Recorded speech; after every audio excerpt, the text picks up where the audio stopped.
খানাখন্দে ভরা সড়কে ঝুঁকি নিয়ে চলছে যানবাহন। বৃষ্টির পানি গর্তে আটকে তৈরি হয়েছে জলাবদ্ধতা।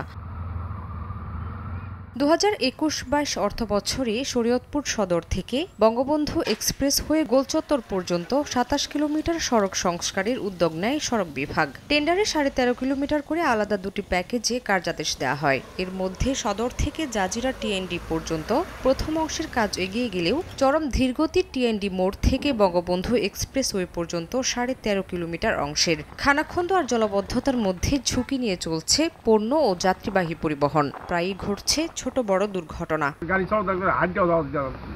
বৃষ্টি আসলে মোটরসাইকেল যাওয়া সম্ভব না, মানে একটা বাস আসলে ঠিক করে দেওয়া হয় তাহলে আমাদের যাতায়াতের খুব উপকার হবে। এ নিয়ে কোনো সদুত্তর নেই সড়ক বিভাগের। চলতি অর্থবছরে দ্বিতীয় অংশের 13.5 কিলোমিটার অংশের 70% কাজ শেষ করার আশ্বাস সংশ্লিষ্ট কর্মকর্তার।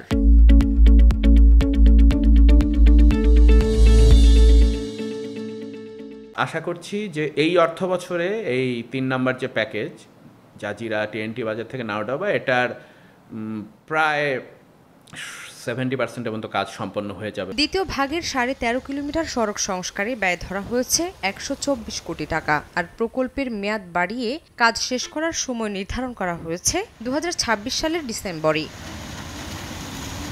সময় সংবাদ, শরীয়তপুর।